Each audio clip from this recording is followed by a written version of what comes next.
Hello once again here on the Patriots Daily Patriots Beat crossover with special guest Evan Lazar from Patriots.com. No Alex Barr today. He is in the 98.5 The Sports Hub studio getting reamed out by Mike Felger about why joint practices don't matter, but they do matter here. They do matter in Gillette Stadium. Patriots just wrapped up their joint practice with Washington here before Friday's game. We're going to run you through the entire thing. They didn't get their doors blown off like they did a year ago against the Philadelphia Eagles, so that is, I would say, the big takeaway here overall. Mike Vrabel got into a fight. Mike Vrabel broke up a fight, ended up with a bloody cheek.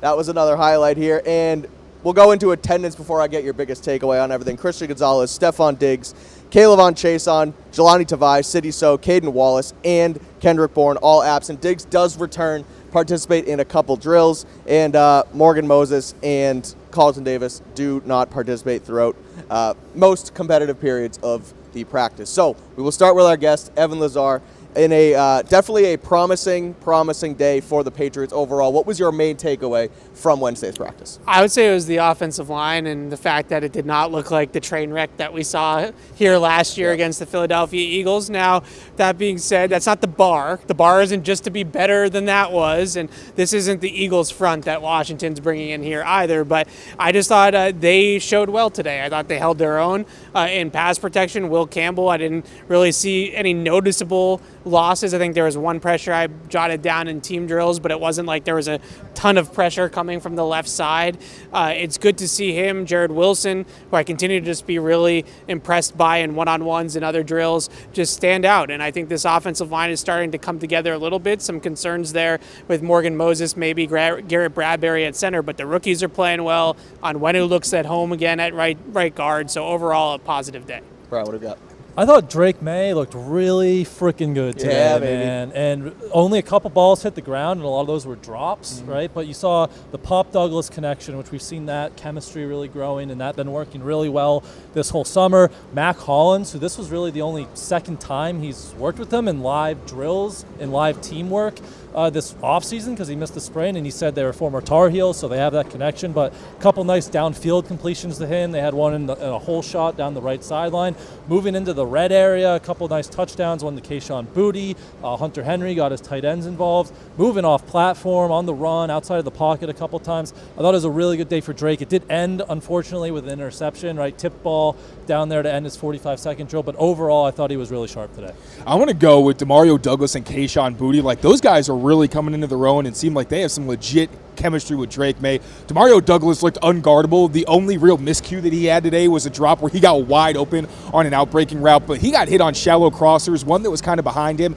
Instant yak mode. Those would have gone for some big plays, had a nice juke as well. And actually, the interception came when he got wide open in the end zone, but Drake Maye said after practice he probably could have licked Bobby Wagner off, but the veteran, been in the league for a long time, you can't do that. He tips the ball, gets picked by Mike Sanders still. And then Kayshon Boutte, very similar to the play we saw a couple of days ago where Drake Maye on a fourth down, it's kind of a desperate heave. He gives Kayshon a chance along the sideline. Kayshon comes down with it. This time he hit him on a back shoulder fade with Marshawn Lattimore all over Boutte, completed that one for a touchdown. So, Kayshon Boutte is a guy that seems like he's gotten a little bit better every year, and Douglas similar, but there were things we were concerned about coming into the summer, and I think they've quieted a lot of my concerns personally. Really cool to see them again come into their own. So offense. I'll give the defense some love here because they actually held. The defense was on the field yes, today? shockingly. They had two of them, Evan. Only one of them was the Patriots offense. So the other one actually had. That's what they were doing over there? Yeah, it was crazy. Oh, shit. They were in blue, right? They were in I think so. I don't know what yeah. they were in. But Jaden Daniels, the Patriots kept him at bay, and I thought that's promising. There was a couple completions. I want to talk about Kyle Duggar a little bit later. He got kind of burnt across the middle by Zach Ertz a couple times during that first. They got right into it. Commanders come up 11 on 11s right away. But they kept them relatively at bay, and the takeaway there is that team needs Terry McLaurin. They need to get that thing across the finish line because the rest of the bunch at wide receiver was not good enough today. Even against the Patriots with Carlton Davis, Christian Gonzalez out, they looked impressive. I want to kind of hit on each one of the things you guys brought up, and we'll start with, we'll go the other way. Wide receiver. You mentioned Kayshon Boutte has another good day. You mentioned Douglas was virtually unguardable in the middle of the field.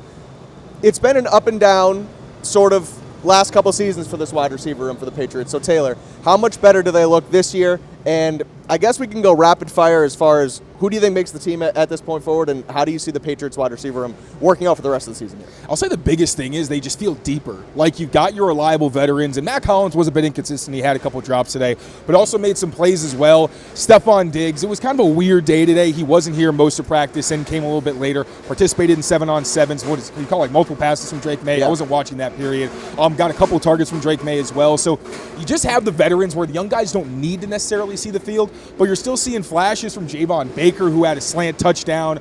Still some of the brain farts as well, but still showing some flash. Efton Chisholm did really well with the backup offense. It was a quiet day from Kyle Williams, but yeah, I think it is better because last year I think it was just a rough offense to watch where the guys that are even returning weren't really to the standard they are now, and there wasn't a whole lot behind them. Like KJ Osborne, it really kind of felt like a 180 in a lot of ways. The Patriots practice last year against the Eagles, and the Commanders practice this year. In terms of who makes the roster, at this point it feels like Stephon Diggs. This might not make people happy, but like Matt Collins, Demario Douglas, Kyle Williams, and Kayshon Boutte feel like they're really the locks. I think Javon Baker's definitely got a leg up. We've seen him work with the top offense more than anybody. And then it's maybe Efton Chisholm and Jalen Polk could be fighting for a spot there. I'd give the edge to Efton Chisholm just because Jalen Polk's been relatively quiet to this point. I still can't quit Efton Chisholm. I mean, he hasn't been piling up the numbers that he was in the spring necessarily, but he is unguardable on the first and second levels. Gave Jonathan Jones the work, I think, on another one of those whip routes where Danny Amendola was in attendance today, and he's been watching a lot of Danny Amendola films. So hopefully they got together. And, I think 4 catches from Dobbs. So hopefully, if he has a good preseason game Friday night, he maybe starts to get some action with Drake Maye. But he seems ahead of Jalen Polk if you're looking in that competition. Polk just had 1 target, 1 catch from Dobbs today. And then, Javon's still working with those guys as well in that competition. Where we got a wide receiver. I have property on Efton Chisholm Island as well, Brian. So you can buy the house next door, and we can share property on the island. Land Larison Island's like a ferry ride away. It's right across the bay there, so you can have that island too. I think I continue to just be really impressed by Pop because we all knew he was quick. We all knew he had that jitterbug. We all knew he could do all those things and separate. I mean, every year his metrics with separation are always off the charts. So you can always tell that he has that quickness. But his ability to grasp the nuances of the slot role in Josh McDaniels' offense has really caught me a little bit by surprise. I wasn't sure if that element of the game would be able to catch on as quickly as it has. Drake Maye was on with Kay Adams last week. He said he's running the right routes. He's lining up in the right places. So that was an area where he maybe struggled with in the past and is starting to figure that out now. And just seeing him just attack leverage and understand where the openings are, understanding how to beat man coverage and seeing it the same picture the way that Drake is seeing it, even like settling in zones. Like that was a big issue for him last year at times as well. He seems much better at doing those little things. And when you have his quickness and his separation ability, if you combine the mental aspect of that with it, now we're talking about a guy that could potentially threaten for 80, 85 catches in a season, something like that, instead of 60, 65 catches. I'm with Taylor. The 5 guys he mentioned are probably on this football team. I'd give Javon Baker the last spot. I wanted to ask you that. Where are you at on Baker versus Polk and that sort of second-year class coming in? Where are you in terms of roster spots right now? The way I look at it is that there's only one Javon Baker on the roster in terms of the way that he moves, but there's like 6 Jalen Polks. And if you look at it that way, like Baker, he has this like specimen thing going on where like he's got the downfield like build up speed. He's also got that ability to win above the rim and win contested catches down the field. Like how many real jump ball winners do they have on the roster if Javon Baker is not here? Not many. So I just look at his skill set as different than the rest of the room, whereas I look at Jalen Polk's skill set as highly redundant to the rest of the room, and that makes it difficult for me to see a role for him moving forward. So they 6'1", 6'2", 4'5", 40, 205 pounds. Like that, they don't have anybody else in the room that's built like Javon Baker. So I would hang on to him for a little bit. What are you at on Baker, Taylor? Because I know that you've been up and down. Yeah, I'm at the same point. I mean, I still would like to see him just have one completely positive practice where he doesn't have before he had the touchdown, he almost had a fade intercepted, and when he did score, he threw the ball in the air. What might have been a penalty in a real game. Threw the ball in the air. He covers it. It was funny. The grenade celebration. It was a good celebration. But again, Celebrate just like your the success, consistency. kid. But he deserves to be on the team, I think, more so than a Jalen Polk to this point. I'm with you with the inconsistencies, and with Evan, like the skill set isn't on the roster, right? Because they have a jump ball guy, maybe Matt Collins, but he doesn't have that vertical speed. Right. And then if you want the vertical speed and a guy like Kyle Williams on the outside, then you're a little smaller. He hasn't shown that ability to maybe go up above the rim and haul in a contested catch. So Javon, they don't have that at the X position on that side. I'm glad you mentioned Kyle Williams. Want to hit on him before we rotate to the offensive line and Drake Maye. Not a lot of action for Kyle Williams today. He's been involved with that first offense, rotating in with Matt Collins, with Kayshon Boutte at the X as well as the Z. Not a lot of action for him today against the Commanders. Does that worry you that you didn't see much from him today?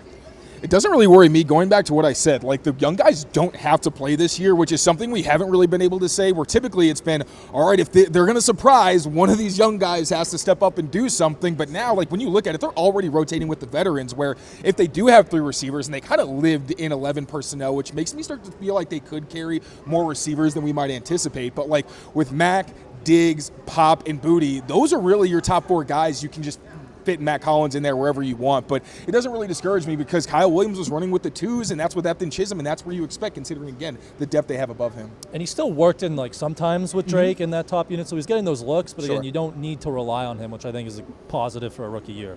Yeah, I don't worry too much about the reps, but just big picture, I just wonder, like, is he really an X? And I think this is a conversation for bigger picture maybe down the line, but I think he's really good at releasing off the line of scrimmage on go routes. We've seen him get behind the defense a few times, maybe earlier on in training camp on some of those go balls, but at the first 2 levels, he doesn't have that separation ability, that physicality to get off press, but not just get off, but also at the top of the route. Like, when he runs a comeback, like, he's got to be able to use his body and win positioning there and fight for the football a little bit better, like we saw on the very first day of training camp against Christian Gonzalez. Like, if that is the way he's going to be moving forward, then great.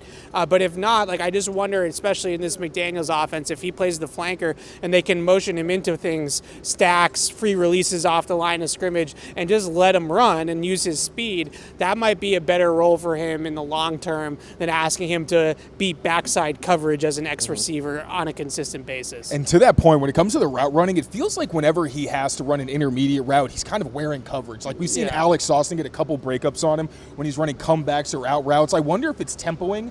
Like, we know he has his speed, and he is a good route runner in college, but in the NFL, every step you make on that break counts. And sometimes it feels like he does get stuck a little bit and allows some of those more savvy veteran corners, especially in certain situations where they know you're not running past this depth, they can kind of sit on those things. So, yeah, absolutely great point. The separation is something I'd like to see him improve on a little more down the road. I'll just say on that, too, like, everyone worries about the rookie wide receivers here in New England, right? We haven't seen necessarily a step back from Kyle Williams. Everyone around him is just playing pretty good as well. Like, this wide receiver competition is so much different than it's been in the last couple of years. So, long story short, alarm bells aren't on with Kyle Williams just yet. He's still got a long way to go. So we'll keep tabs on him here. I want to touch on Drake Maye. We'll touch on the offensive line. We'll do our plugger of the day, which we still have to explain to Evan. We'll let Brian do the trick. Got But some first, double meanings there, guys. let's listen to our friends over at Prize Picks. We'll be right back. Oh, we don't have it? Oh, Prize Picks is the best place to get in on the action. Head over to the app right now. Use code CLNS. You get $50 instantly after you play $5. Preseason football is just around the corner. Patriots, as we know, playing on Friday against the Commanders. You can get in on the action. All you got to do is pick more or less on at least 2 player props for a shot to win up to 1,000 times your cash. So run your game all season long on Prize Picks. There's still women's basketball throughout the summer. Baseball is here. The Red Sox make a big move today, signing rookie Roman Anthony to a long-term extension. So they'll be added as well, so you can get in on that action on baseball as well. So, again, that is our friends over at Prize Picks. Head over there. Use that code CLNS. You get $50 instantly after you play $5. Prize Picks, run your game. Thank you to Prize Picks. I'm going to put so many Efton Chisholm numbers in my Prize Picks line. Yeah, right. Friday night. Yeah, who's your Prize Picks guy for the season? You said Efton Chisholm. Who do you want to take the most this year on the For the preseason, I might go with like can we do sacks? Is that a thing? Yeah, we can do sacks. Maybe a Swinson or Just say Ponder, more or less. sneaky, more or less sacks. Yeah, okay. Yes, I will say the right thing. Okay, what about you? Who you taking? Terrell Jennings. Terrell, I like it. Okay. Just like going with like a depth running back that's going to probably see way more carries than just you take expect. us more carries. That's Yeah, all. I don't That's know. a nice run today, honestly. Yeah, right. He was good in the preseason last year. Yeah, He was a just rusher, preseason so. Warriors, you know. Who was that running back a couple years ago who was just Ralph Webb. Ralph Webb. J.J. Taylor had a couple good ones as well. Ralph Webb was what I was thinking when I said Terrell Jennings. There we go. Something Okay. along those lines. Some sneaky picks in there. So head over to Prize Picks. Use that code CLNS. Show us some love. They help us run the show as well as does our friend Ahmed behind the scenes. All right. And Bailey, of course. I know. Come on. Sorry, Bailey. Okay, Drake Maye. Let's talk about him because he's had up and down camp is too strong. He's been on an upward trajectory. He's hit some slides here and there. Friday night in the stadium, to be specific, couple interceptions, didn't play great. Monday was a so-so practice, but then he comes and he bounces back today. And I thought that was the biggest thing I saw from Drake Maye. Not necessarily not spraying the ball over the place, not necessarily making the right reads. He was doing all of that, but the thing that jumps out is that he continues to bounce back after he has poor days. He continues to bounce back in between practices. One session he'll botch something, and then he'll come back and he'll finish the practice strong. So I think that's the number one thing I've seen from Drake Maye. But Brian, I'll start with you. Overall, dive into what you saw from Maye today, especially because another team comes in for the first time all summer, right? You're not going up against the same guys who, in a cornerback room with Christian Gonzalez, Carlton Davis going down as well, you kind of get used to those guys. You see the same stuff. Commanders come in, run their thing, and Drake Maye still impresses today. Yeah, and you mentioned the bounce back. A lot of these practices, it's been like an early mistake or two, and then he bounced back within practice. I thought today, outside, again, the last play was an interception. Right. Like, consistently a very good practice, very sharp. Again, only a couple balls hit the ground, and, it was a Pop Douglas drop, and even the Travion Henderson, he couldn't bring in, a beautifully thrown wheel route, leading them right in the back right corner of the end zone. But I thought you saw a lot of what you expect out of Drake Maye, like moving in the pocket, off-platform throws, connecting on a couple balls downfield. There weren't spray misses, which what we've seen at times this summer, but, even some of the completions, like one of the crossers to Pop was a little bit behind him, so not perfect accuracy-wise, but that's kind of what we expect a lot of the times with Drake. So I thought you saw really what you want to see from Drake, and it was a good practice from him today. Evan, what do you got on Drake? Yeah, I thought he threw the ball really well today. In my mind, one of his more accurate practices, I would say. Like you said, Brian, we didn't see those Maye sprays as much as we do in the past practices at times. And I just, the throws to Pop really just stand out to me because that's vintage McDaniels. Like, that's exactly what you want to see. Ball out quickly, first and second down, stay ahead of the chains, hit the over the middle of the field routes. He had one today where he kind of sidestepped some pressure coming off the right, kept two hands on it, swung it through, and then off-platformed it to Pop Douglas. That was just on the money. And I looked at that and I was like, well, that's a heck of a throw, right? Like, those are the moments that you really start to get excited about what Drake Maye can do with the pocket manipulation and the coverage manipulation, looking guys off, finding Austin Hooper over the middle of the field. Like, when he's feeling it, that's what he's doing. Like, you start to see some of that just gunslinger, just swagger come out with him when he feels like he's in a rhythm, and that's what I thought you saw today.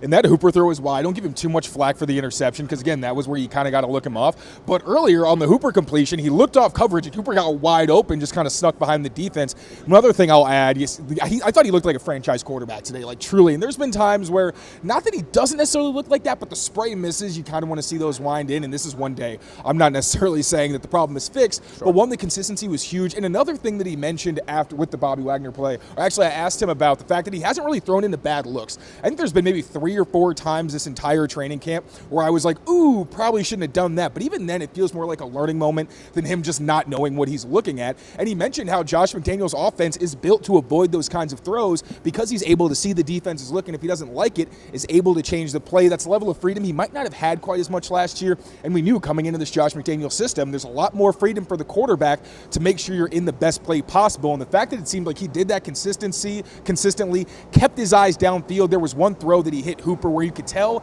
like, sometimes he thinks about scrambling, but his eyes are constantly up to find someone to throw to, and he really only runs when he has to. I'm honestly just blown away by the maturation and the poise that he's shown for a second-year quarterback who's come into the system that we all laud as being so difficult, all the pre- and post-snap stuff, but this just seems like it fits Drake because he wants to throw to space, right? He wants to put the offense in the best positions, and Josh McDaniels is allowing him to do that. I'm glad you mentioned keeping his eyes downfield, too, because that's one of the other things that sort of pops out to me. He's not failing to run right away, but also today during 11-on-11s, there's a couple times where the C's part, he goes, and it's not just, oh, that might have been a sack, or maybe that's only a 2-3 yard gain. He can go for 15, 20, 25 and make this thing, really turn this thing around for the offense. So really good day from Drake Maye. Not a ton to... A little fun fact. So Brian and I were actually standing, and Luke Maye and his dad were standing behind us, and you can tell how competitive this family is because there were completions that Drake had where I didn't even really notice it was kind of off, and then Luke would be like, I could have been better on that one, and I'm like dude, what? I thought that was a really good throw. So I thought that was really cool insight. Like, those guys, also, they were great with the kids. A lot of kids coming up and asking questions, but that was really cool too. Very competitive Maye family. Drake Maye talking on the Bus with the Boys show with Taylor and Taylor and Will Compton the other day. He was asked who the most athletic player or the most athletic person in his family is. He said it's his mom because my dad's too fat now. So they really like jawing back and forth with those guys. Luke Maye, obviously stellar North Carolina basketball player too. So that is quite the impressive family for athleticism. But no, a good day from Drake. I thought it was really good stuff. Probably his best practice of the summer, considering everything that went into it. The build-up, another team comes in, different defensive backs, different schemes. So really good stuff from the quarterback. Now, he was also protected pretty well today, and that's kind of what Evan brought up. So I do want to hit on the offensive line because Will Campbell looked pretty good. Mike Onwenu looks pretty good. Jared Wilson looks very good. There's two spots here, Evan. The center position with Garrett Bradbury, and then right tackle with Morgan Moses, where Bradbury was in and out today. Looked like he got benched at one point for Ben Brown. They give him the reps back when 11s come up. But Morgan Moses, not a participant today, at least with that first team. They go with DeMontre Jacobs instead. Are you worried yet about where Morgan Moses is at, or is it really still just a ramp-up period to you? And what do you think about the other holes on the offensive line aside from your Campbells, your Jared Wilsons, and Michael Winters, who look pretty good? I'm trying to not be worried about Morgan Moses and trust the process here a little bit with Mike Vrabel, because clearly they have a plan in mind for some of these veteran players. Morgan Moses, Carlton Davis. I think if there was a real game on Sunday, both those guys would be playing. Yeah. So I'm trying to trust the process, but at the same time, when Morgan Moses has been out there, it's been better since I'd say the last couple practices that he's been playing in 11-on-11s. But every once in a while, you'll still see speed test his edge from time to time. He's 34. It's year 12. He's in and out of practice. It's not something that it's noteworthy. I'm not worried, but it's noteworthy. And with Bradbury, I just think you know what he is at this point. He's going to get bull rushed by some bigger nose tackles, and he's going to have trouble moving those types of guys and anchoring against bigger, more powerful rushers. So teams are going to target that. I'm sure that they will. It's not so much that he can't move his feet anymore. It seems like it's more like he can't strain and anchor. Once he gets on his skates, he can't put his feet in the ground and stop that penetration from happening. So I'm looking at those two spots, and I feel like I'm more concerned about the veterans now than I am about the two rookies. The rookies are going to take their lumps. First-year players, they're not going to be perfect wire to wire, but I feel pretty good about them taking their lumps and this team growing with Will Campbell and Jared Wilson on the left side moving forward. It's center and right tackle that I'm just not 100% sure where they go from here. Yeah, I'm still concerned about the center position specifically. And, you look at Garrett Bradbury. Evan mentioned the pass pro issues, which you saw a lot last year on the Vikings tape, right? And then they go out and replace him, in free agency, and they cut him and sign someone new. So, and then they draft Jared Wilson, so you're like, okay, maybe that's the plan at center, but now they need him at left guard, right? So it's Garrett Bradbury or Ben Brown at center. So I don't love either of those options, but we'll see what happens. And then even like the second level still worries me because, you talk about Morgan Moses in and out of the lineup. Who is the backup? It's the depth. It's the backup tackles are big question marks. Is it Trey Jacobs? We've seen Marcus Bryant, the 7th-round rookie, start working in more on the right side. I thought he's held his ground for the most part since he's been in there, so that's encouraging. But the depth behind that top unit, and you obviously don't want to go to it, but, it's the offensive line. Guys are going to get banged up. We're already seeing Morgan Moses in and out, so the depth behind those guys is worrisome as well. Yeah, I like Ben Brown and Marcus Bryant based on what we've seen so far as spot starters. Marcus Bryant, maybe it's a little too early. I'd like to see him in pads first. But Ben Brown, we know what he can be if he's got to play a game or two, but it is concerning if Ben Brown ends up, for whatever reason, being your starting center. I think Vidarian Lowe, once he gets healthier, is more going to be that swing tackle type, but he's also significantly better on the left than he is on the right. I think that one year where he played both, he had his pressure rate allowed was twice as high on the right than it was the left. So it's not the most encouraging thing, but it's also important to address every team has tackle depth issues. So, I'd like to add that context, but that doesn't matter when you end up on your third string right tackle or whatever, and you have your franchise quarterback back there and you have to account for it. So like you said, Evan, I'm not concerned yet about Morgan Moses. He's played 14 games 2 years in a row, which for a guy his age is pretty impressive, but we have no idea what that number is going to look like this season, and I hope that Mike Vrabel isn't seeing anything he doesn't anticipate. It actually sounded like something new did pop up for Morgan Moses. He was asked, is it something new or is this just a plan? And he said a little bit of both, so something to monitor. I have one more cause for concern I want to bring up before I promise we'll end on a positive note. We'll do plugger of the day. We'll talk about what we're looking for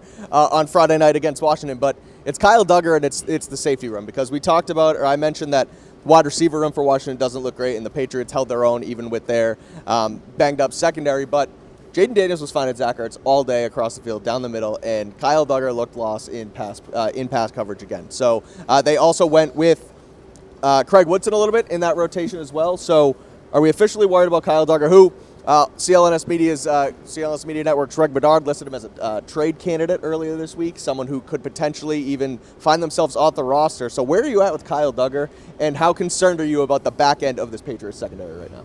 Not too concerned about the back end necessarily. Like, I thought the Washington Commanders receiving core was not a great test, but the Commanders, the Patriots corners really held their own. Alex Austin had a couple breakups late in practice. I didn't really get a ton of look at the defense, so I don't want to go too far in depth on that. Sure. But Kyle Duggar, I feel like usually in the summer he has a few interceptions. Sometimes it's a little fluky where he's just in the area and something happens, but you see him making plays.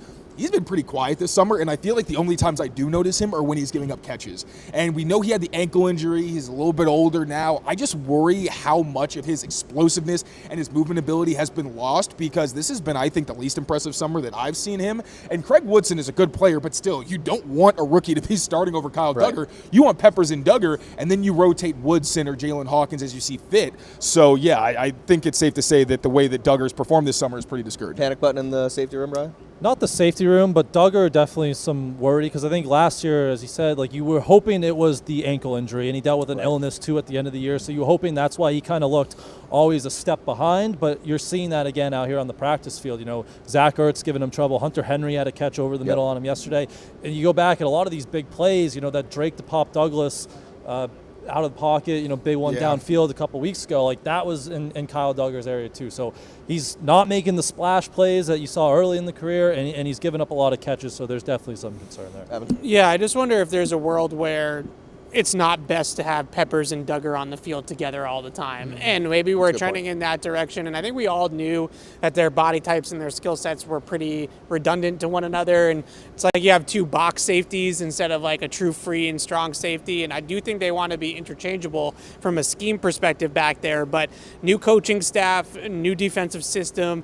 I just wonder if now that Vrabel and Terrell Williams are here, they're looking at it and saying, you know, we really could use a true free safety and a true strong safety. And maybe to Greg's point, they like Peppers a little bit more than they like Duggar right now, and that's the way that they go. I still think Kyle Duggar is going to be here, but his role might only be first and second downs or not obvious passing situations is a better way to put it. And maybe a Craig Woodson or a Jalen Hawkins or a Marcus Epps is the pass game safety next to Jabril Peppers. All right, let's close this thing out with Plugger of the Day. Brian, I need your assistance here, because some folks at home might not know what the Plugger of the Day is on Patriots And some folks Beat, sitting and right some here. folks sitting right here doesn't know either. Brian, take it away. What do we got? So your good pal, Alex Barth, I guess when he was in summer camp as a little kid, He's like, don't say wherever that. he went to summer camp, they did a Plugger of the Day at end of every day, where it was the camper of the day, pretty much. So he's been dying to give a Plugger of the Day away for Pat's camp. So we've been tracking it this year. So every day at the end of practice, you have to pick your Plugger of the Day. So basically your player. It's your player of the day. Alex said he has no idea. Long-winded explanation. Yeah, for why player. they called it Plugger, but it's just a different word for player of the day. So you know what? We'll start with you, Evan. Like, Who- is it the name of the camp? Like, No. there has to be No. more. They never. It's literally, there's no explanation for why it was Plugger, apparently. So There's probably a couple 18-year-old camp counselors who thought it would be funny. Yeah. Yeah, it is So- kind of funny. So who is it? Who do you got? Plugger of the day, Evan Lazar. I'm going to go Matt Collins. I just thought okay. Matt Collins today, I've been a little bit hard on my guy Deuce, who has been pounding the table for Matt Collins the last few days. And I've been saying, I kind of want to see Boutte and Kyle Williams and maybe Javon Baker and some of the young guys play.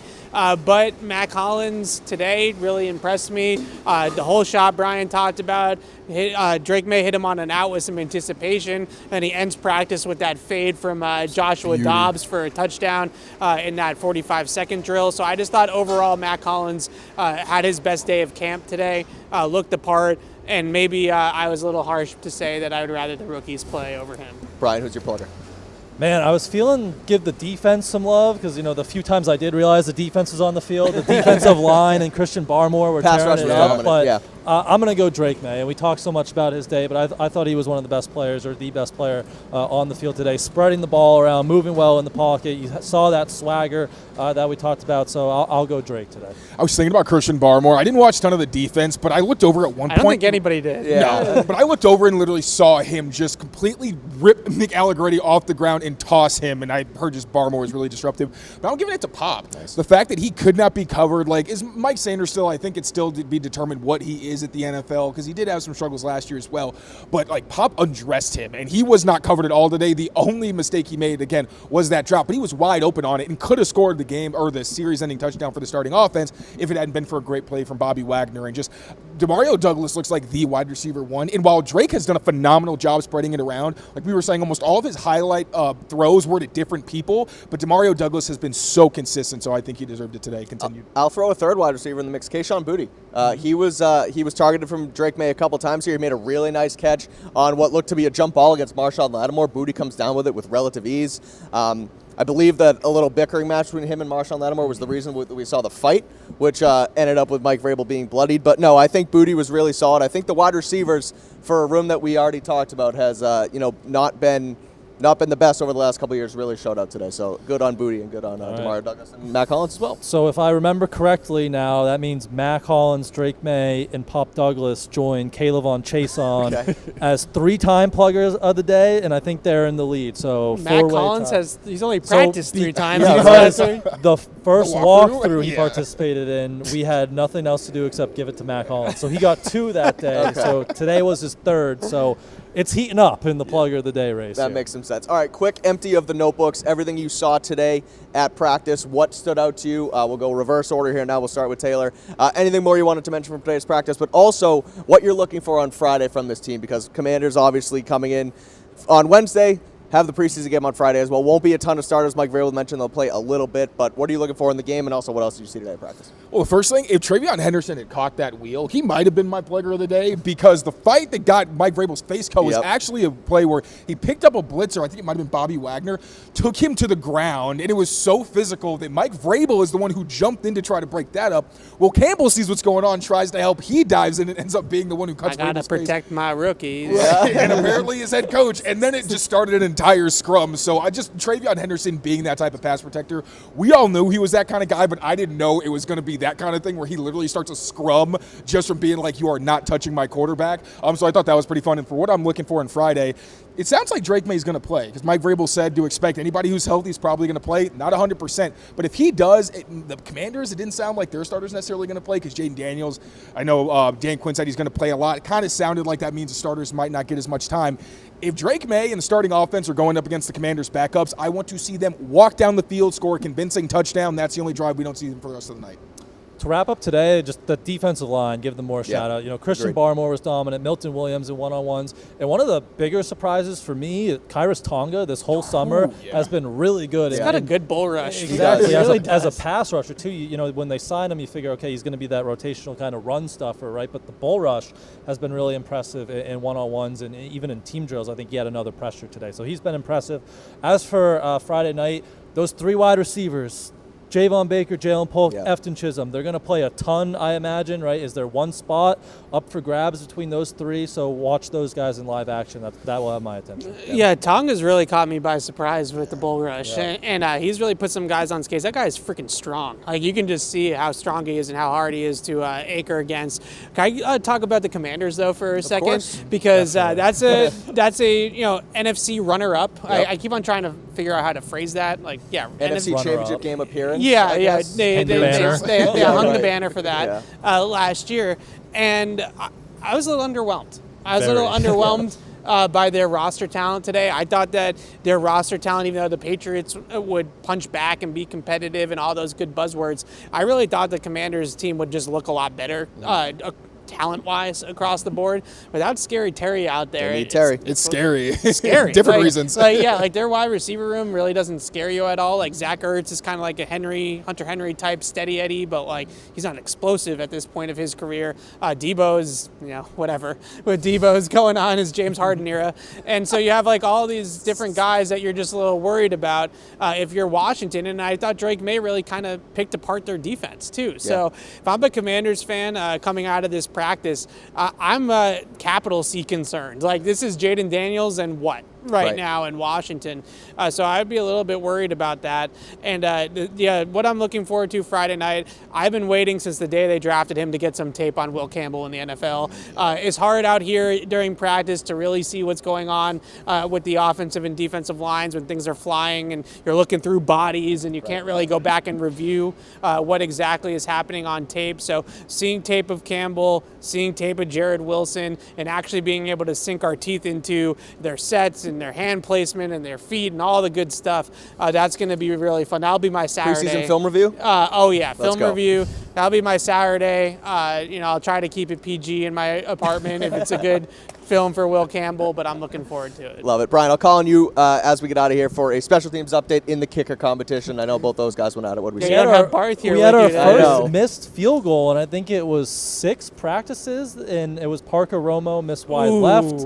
So he went 3 of 4 today. Good day for Andy Borregales, 4 of 4. I think they maxed out around 50 yards. So maybe the rookie slight step forward. It'll be interesting how they split up those field goals if they get any. The Chad Ryle and Nick Folk, it was weird because Nick Folk did all the field goals, and they only kicked like 3 times, I think, that whole preseason. So hopefully we get some field goals or extra points after touchdowns, and we'll see how Borregales and Romo do there. Good stuff today, fellas. We survived without Alex. How about that? Not too bad. No one farted. Yeah, no. Never mind. That'll do it here for us on a Patriots Daily Patriots Beat crossover. Special thanks to Evan Lazar from Patriots.com for joining us in place of his Catch-22 co-host, Alex Barth. For Brian Hines, Taylor Kyles, I'm Mike Kadlick. We will have Patriots Daily after Friday night's game. Brian, you guys coming back with a Patriots Beat? I believe Saturday, Okay. and we'll probably do something tomorrow to preview the game, players to watch, something like that. So we'll be active. Love it. Good stuff. And check out Evan Lazar, as we said, on Patriots.com and the Catch-22 podcast. So we'll be back soon here on the channel. Make sure you rate, review, and subscribe to Patriots Press Pass for all of your best Patriots coverage. And until then, we'll see you next time. Thanks for watching.